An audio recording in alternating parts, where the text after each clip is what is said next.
মনু এক সময় ছিল আগুন ঝরানো বিপ্লবী। মিছিল মানেই মনু, স্লোগান মানেই মনু। আর পুলিশের লাঠি দেখলেই সামনে গিয়া বুক ফুলেয়া কইতো মারো। বিপ্লব কইরা একদিন সত্যি কেল্লা ফতে, সবাই থ।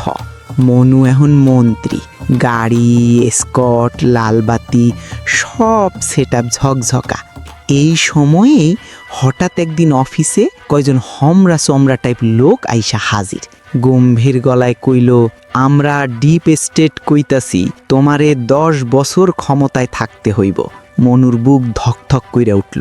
কইল, না থাকলে? ও পাশ থেকে শুধু একটাই কথা, ভাবো। মনু ভাবলো, অনেক ভাবলো। শেষে কইল, ঠিক আছে, থাকমু 10 বছর।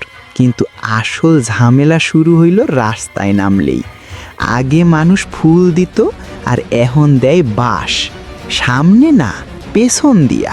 মনু যেই রাস্তায় নামে, দেহে মোড়ে মোড়ে আম জনতা লম্বা লিকলিকে মোটা বাঁশ নিয়া ও উৎপাইত্যা আছে। তাদের চেহারায় এক ধরনের ভৈরা দেওয়ানের আদিম আগ্রহ।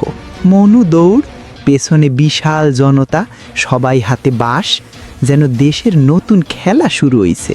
সবাই তার পেছন দিয়া বাঁশ ভরতে চায়। নিরাপত্তার লাইগা একদিন সে একটা পিস্তল কিনল। একদিন বুক ফুলাইয়া বের হইল, পকেট থেকে একখান চকচকে পিস্তল বাইর কইরা ধরল। ভাবছিল এইটা দেখলে মানুষ অন্তত ভয় পাইব। কিন্তু গন্ডগোল হইল এইখানে। উত্তেজনায় মনু পিস্তল আনছে ঠিকই, কিন্তু ম্যাগাজিনটা ড্রয়ারে ফালাই আইছে। তারপর যা হইল, তারপর থেকে মনু আর পিস্তল নিয়ে বাইরে বের হয় না।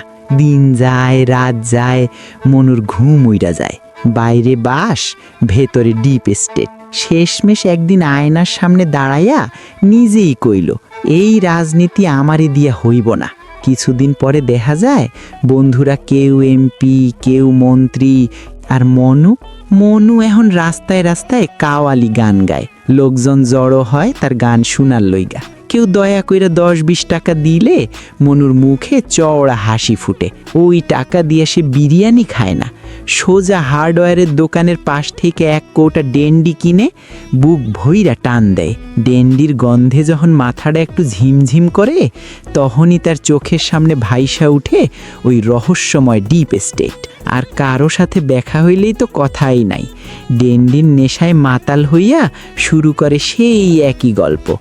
বুঝছেন ভাই, সব ওই ডিপ স্টেটের কারসাজি। পিস্তলে ম্যাগাজিন থাকলে আজ আমি হইতাম দেশের সম্রাট। কিন্তু ওই যে বাঁশ বড়ই ভয়ানক জিনিস।